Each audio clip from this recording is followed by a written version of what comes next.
Yeah, welcome to the news. In our first story, senior high school teachers being camped at the University of Ghana for a training program are accusing the Ghana Education Service of failing to adequately cater for them. The teachers from the Oti, Volta and Greater Accra regions are accusing organizers of poor organization and improper care.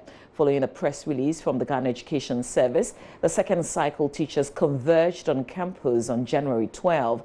Some of them who spoke to JoyNews on condition of anonymity claim they are not being fed.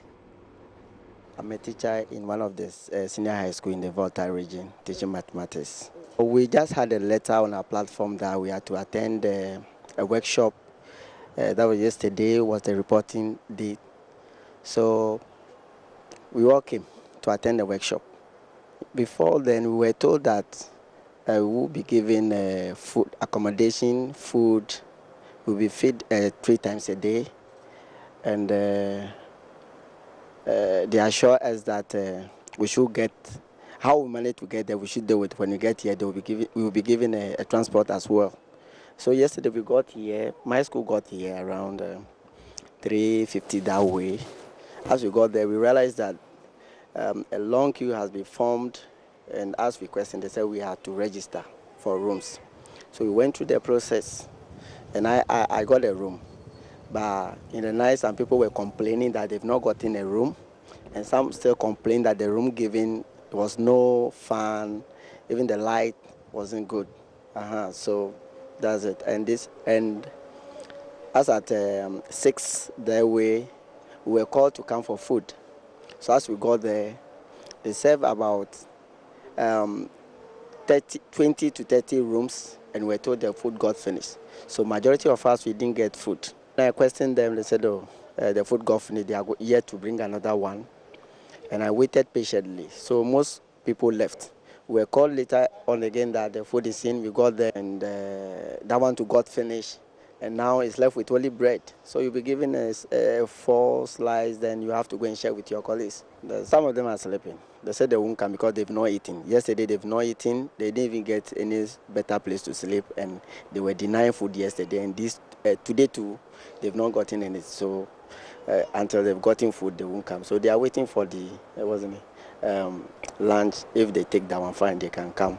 I'm a science teacher from Kong Community Senior High School, Greater Accra region. So I personally, with some other colleagues, we came yesterday, and throughout yesterday we've been waiting for onward directions, but we couldn't receive any direction from the organizers. We called one of the organizers, and she told us that they'll be coming round to give us dinner. So we should wait. When they come to give us the dinner, they'll give us the necessary information. So we waited to about 6 p.m. when they came with some foods. If there should be any major challenge I should complain about is the organization, actually the organization, because we're supposed to arrive here on Sunday and on Monday start with the workshop. But looking at the time now, it's almost to end. We are now gathering here to listen to whatever they have for us. There will be more on this later on AM Talk as we host a Deputy Education Minister. Now, the Ghana Armed Forces say they are poised as ever to play an active role in protecting lives before, during and after this year's general elections. Acting Commander of the 4th Infantry Battalion in Kumasi, Lieutenant Colonel Kwesi Waripepra, says it will complement routine response to unforeseen disaster. He was speaking at the end of year West Africa Security Services Association event at the command headquarters in Kumasi. Lieutenant Colonel Pepra praised the unit for its role in protecting the citizenry and execution of their mandate through the Operation Calm Life. He is hopeful collaboration of sister security services will strengthen their resolve to ensure a safer nation. Our primary commitment to ensuring that peace and security prevail in the Ashanti region as part of the Greater Professional Ghana Army has been very paramount. We have done and would continue to do our bit in assisting the civil authorities in the region. We have also provided the needed security to some institutions and organizations as directed by our headquarters with a positive impact. Our joint civil military patrols, civil police military patrols, under Operation Calm Life have been tremendous gains to rid the region of criminal activities, especially armed robbery, narcotics, and other acts of lawlessness. Other operations that equally engaged our attention during the year included support to Forestry Services Division to clamp down on the activities of illegal chainsaw and logging activities, codenamed Operation Halt. Anti-galamsey operations to assist in the fight against illegal mining activities and encroachment on the concessions of major mining companies, coordinated nationally and codenamed Operation Vanguard, was also successfully conducted, resulting in the arrest of many offenders. General Officer Commanding Central Command, Brigadier General Joe Afo, urged personnel to restrain when dealing with civilians during elections. Let me remind you that this year is an election year, and your training should be channeled towards possible scenarios that could arise. We all know the tensions associated with electioneering campaigns, especially in this region. However, I believe in your professional competence, and together with other security services, I know you will ensure the peace we enjoy in this region is maintained. I must emphasize that as you remain fair and firm in dealing with any group or political party, you should also be mindful of your handling of the civilians. We have done so much over the years to improve the civil-military relations, so I will appeal to you to exercise maximum restraint in the face of provocations during this period. For JoyNews, Kwesi Deborah. Let's take you now to the Upper West region. It's exactly 37 years since the region was carved out of the then Upper region after many years of campaigns and agitations by indigents. Though the region has seen considerable development since its creation, in the opinion of many, this has been painfully slow. Correspondent Rafiq Salam takes a look at the Upper West region before and after its creation in 1983. The agitation for the creation of the Upper West region started in the 1960s under then President Dr. Kwame Nkrumah. At first, the campaigners lobbied for a northwestern region which would have included the Bole areas, which are now part of the Savannah region. This was later revised over chieftaincy and jurisdictional matters. The largely Gonjo communities pulled out. Gulana Seidu Brahma threw more light on the issue. The issue of the chieftaincy would have been in doubt. Would they have been under the Wana or still under the Yebunura? But the argument then was that two very distinct paramoises coming together might create a bit of a problem. The remaining parts continue to press forward for a separation from the upper region with the capital at Bolgatanga. They were happy and hopeful when a son from the area, Dr. Hilia Liman, became the president, but they were left disappointed. And he said one of his principal aims of becoming a president was to get autonomy for the region. I don't know whether he was not aware of the constitutional provision that we had to go for a referendum with Upper East before getting the but when he became president, the selected groups were sent from these people to meet him on it. His mind changed. I cannot quote what he said, but I understand the group that went were disappointed. It was as though he was not one of the agitators for the region. Dr. Liman People's National Party's government was truncated in a coup led by Flight Lieutenant Jerry John Rawlings. The campaigners will not allow the new PNDC government to even settle down. Barely few months after the overthrow of the Liman's administration, they sought audience with its leader, Jerry John Rawlings. Fortunately, Rawlings happened to come again. And that day, we met at the Den Jubilee Park. Then it came up again. And Rollins said, okay. And we said, hooray. On the 14th of January 1983, the announcement that would change the lives of the people forever was made. We saw it as a celebration of the people in the Upper West area from those in the Upper East. In fact, it was even more than, we thought we had a second independence in the Upper West region here. A 29-year-old pharmacist was made the first regional secretary. Joseph Yelechure told me his reaction to the appointment was mixed. Obviously, it was excitement mixed with anxiety, because over the period that the people of the Upper West have agitated for the creation of the region, expectations were high. And if you were made the first regional secretary, you were to meet the expectations of everybody. We inherited, of course, the roads were bad, and I'm sure some are still bad today, but not at the state to which we inherited them. Telephone communication was difficult. Generally, the situation was, as I indicated, what really called for the creation of the region. The fact that we were completely cut off from the Tamale-Bolga axis of development.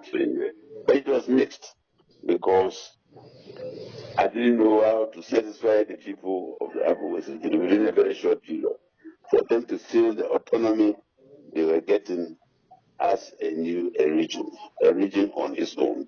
25-year-old engineer Amin Amidu Suleimani Dr. Jadari was the chairman when the region was inaugurated. He noted that though there has been some level of development since the creation of the region, he is not very impressed. The development has been painfully slow. It would have been better than this if, before the creation of the region and after the creation of the region, if we had come out with a development plan, then we will know the needs and we know the things that we need in the region. Even when it comes to human development, we know the areas that we want to progress fast in order to raise the living standard of the people. And we will train the people in those fields in tandem with the program that we have drawn to improve. If it is health, we must know what type of health personnel we should train to take care of the region. When Dr. Abia Inso was appointed regional minister, he came out with the Upper West Regional Development Strategy in 2013, but it remained just that, a strategy on paper after his sudden reshuffle. Current Upper West Regional Minister, Dr. Hafiz Bin Sali, has already bought into the idea, but will want it revised. I would want us to revisit that document, to look at it. Having been drafted a long time ago, it will need some revision. So it is a document that I will call for, so that we look at it. Places that we need to revise, it will be revised. Reporting for JoyNews, Rafik Salam. Wow.